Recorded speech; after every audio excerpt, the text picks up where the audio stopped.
Hello there. The first two episodes of Kenobi are finally out, so let's talk about them. At first, I'll admit I wasn't sold, but it really picked up after the opening scenes. So I'm going to go over the bad parts first, and then talk about why I think overall it turned out to be inconsistent, but generally okay. Assuming they managed to stick the landing in future episodes. This is going to be a mixed review. Definitely a lot of hits, definitely a lot of misses too, so let's get right into it. There will be all the spoilers here for both episodes 1 and 2, along with some potentially controversial takes, so go ahead and watch the whole video once you've seen the Obi-Wan show, and then let me know what you think in the comments. That said, this is Deep Dive. First of all, that Order 66 scene at the beginning was really intense and well done, but it doesn't tie into the story at all, so the intro was a really weird place to put it. I get that they were going for an epic, attention-grabbing intro, and they'll probably expand on its specific importance somehow later, but for now, it's just a cool set piece that randomly happens at the beginning with no context. I've heard theories that one of the younglings from that opening scene is supposed to be the third sister Reva, and I think that would actually be a perfect intro for the character, but if that's what they were going for, they really messed it up. Not only do they never name or point out the character in any way, they also make no connection between her and the Inquisitor she supposedly grows up to be, leaving fans not even sure what the point of it all was, or if it was even the same character or not. If it is supposed to be the same character, they should have focused on her specifically more, had some zoomed in reaction shots of her face, and had one of those shots fade into a similar shot of her as an adult, or something like that. But as things are, we don't even know for sure whether they're the same character or not. The main reason that people are speculating on this is because the third sister has such a prominent role in the show, and such a weirdly specific passion for Obi-Wan, and such insanely detailed knowledge of Anakin and Vader for some reason, that the fans have to create elaborate theories to explain it all away. And even then, it still doesn't make much sense for her to know that Anakin is Vader. I don't understand that. Hopefully they will explain it in future episodes. Which leads us to one of the most disappointing and confusing moments of the show, where she just randomly starts monologuing to Obi-Wan and suddenly tells him that Vader is looking for him and that Vader is Anakin. It's bizarre that this random Inquisitor would know that, would share that, and that Obi-Wan would learn the news for the first time after 10 years in such a casual, lame way. And then the Grand Inquisitor just dies, or something, even though he's still alive in the future stories in the Rebels show. Or maybe he didn't die and he's just stabbed through the chest, and he'll be out for the show. But he lost and got caught off guard to the third sister? Really? The dude went out in the same way as Snoke. Although, given the way he kept stopping the third sister from literally doing her job as an Inquisitor, I'm surprised this didn't happen sooner. The Inquisitors in general so far have kind of been a mess. And now, of course, there's tons of confusion over this, where no one even really knows if he's dead or not, and people are speculating, trying to figure out if he's even the same character from Rebels, or if they're going to replace him with a copy that has a longer head. It's a bizarre situation that makes no sense and should have been easily avoided. All of these issues with continuity and context really hurt the show, in my opinion.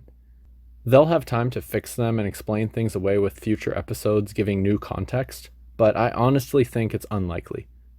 Disney-produced cinematic universes just aren't well known for context, keeping a consistent timeline, or consistent characters, so they may just permanently leave this as a mess to be cleaned up by fan theories.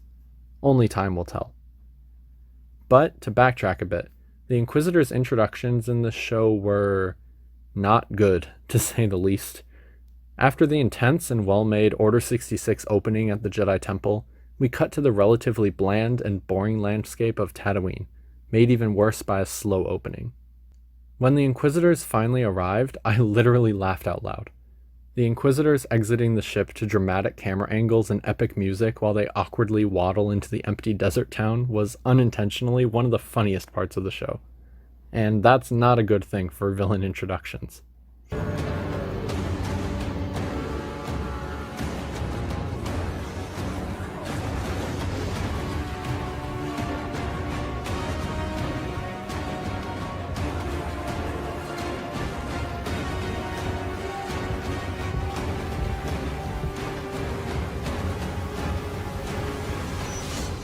The music did its best to do all the heavy lifting, but dramatic music alone is not enough.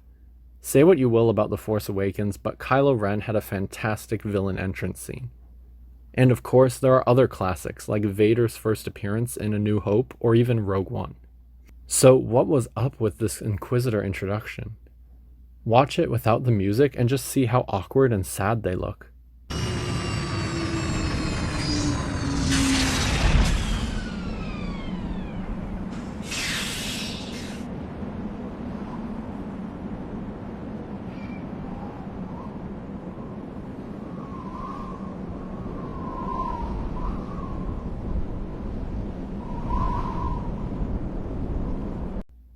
They're a lot less like Kylo Ren and more like the Knights of Ren. Knights of Ren. Cool.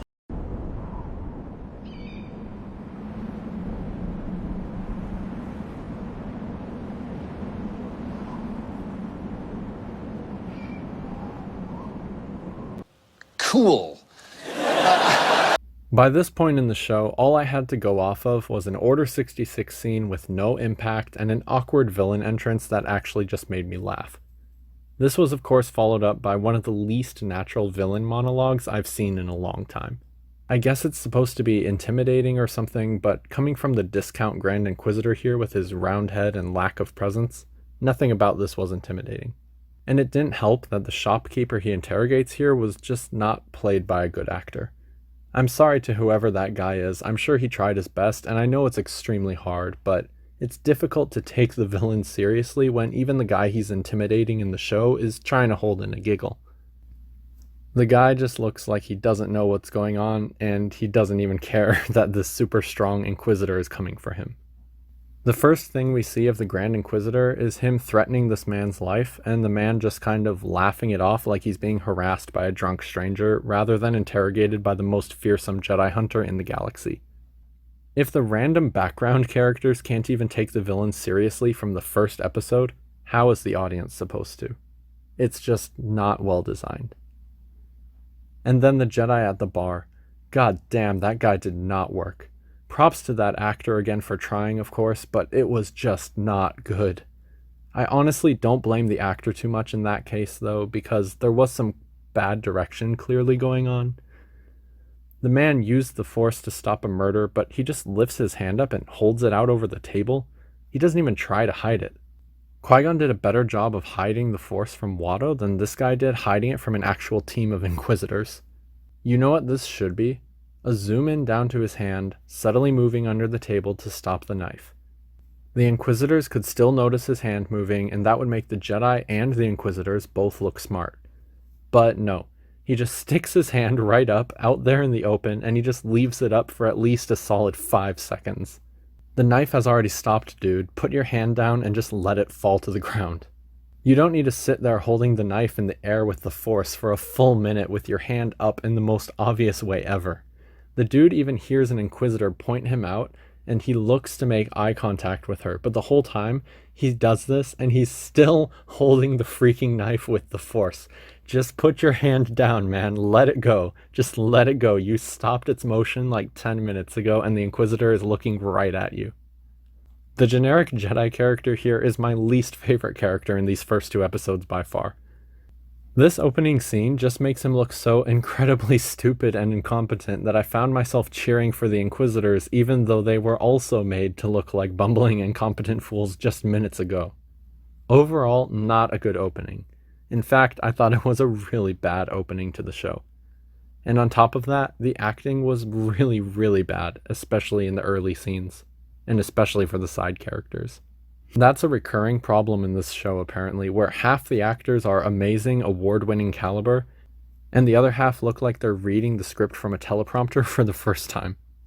And then after this engagement, the third sister goes in for the kill, like is the Inquisitor's job, against Jedi, and she's stopped by the Grand Inquisitor for some reason. What? Maybe I missed it, but isn't finding, capturing, and killing the remaining Jedi like their whole deal? Why is this Jedi that they just found being let go? Later, the guy finds Kenobi in the desert and he tries joining up with him, but Obi-Wan just verbally knocks him down and tells him to stop being a Jedi.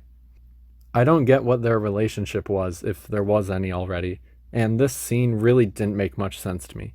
I originally thought the Inquisitors had let him go on purpose as some sort of trap for Kenobi, but that can't be it since apparently nothing happened and they didn't even seem to know that Obi-Wan was there on the planet, so I guess they just let this generic Jedi go for no reason and he went to Obi-Wan for help and Obi-Wan was just like, no, give up and go away.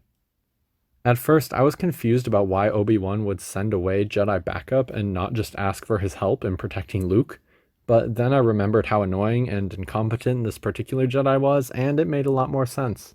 And when the Inquisitors learned that Kenobi's alive, later in the show, why didn't they just immediately notify Vader and call him in? I guess maybe they did, and maybe it's something we'll see later in the show, but I'm not sure how they are going to balance Obi-Wan in hiding, not knowing Vader's Anakin, versus Obi-Wan knowing about Anakin by A New Hope, while Anakin still isn't that aware of Obi-Wan by that time. A lot of this show is super fast-paced with absolutely no subtlety and no context, but it also has the cringiest, cheesiest acting that Star Wars has seen since the holiday special. Star Wars is known for its wooden, awkward dialogue, but even this level of melodrama is way too far for Star Wars. It's like watching a stage performance at an elementary school written by a middle schooler as fanfiction. When I watched the trailer for the Cassian Andor series, I held my breath and was totally focused in shock at how amazing everything seemed. But this Kenobi show now, I literally paused in the first episode multiple times to take breaks, and I found myself laughing out loud at some of the key moments that were supposed to be the most serious. Some parts of it just have a really overdramatic slapstick feeling, sort of like old wuxia kung fu movies, but without their depth, artistic style, and the cultural connections that explain it. It's like they took a bunch of people who weren't really familiar or experienced with acting, and they just said, act as hard as you can and just let them go for it, and then saved the first take. On that note, the show actually did manage a decent job of doing humor in a Star Wars way, having enough of it without being too overbearing, but there were some scenes, especially with Kumail Nanjiani, whose name I totally just butchered, but you know who I'm talking about, and his scenes just went a little too far for me sometimes. Like, I get that he's a delusional con man in it for the money who's also kind of a good guy helping people escape the planet, but him not taking the third sister seriously just went even further to delegitimize her as a threat and hurt the Inquisitor image that was already really damaged. A lot of that seems to be going on in this show. And then most of the action in episode 2 is caused by Leia running away from Obi-Wan through dangerous bounty hunter empire-filled streets. I kind of get what they were going for, and Obi-Wan does seem kind of suspicious, and Leia is a super independent kid.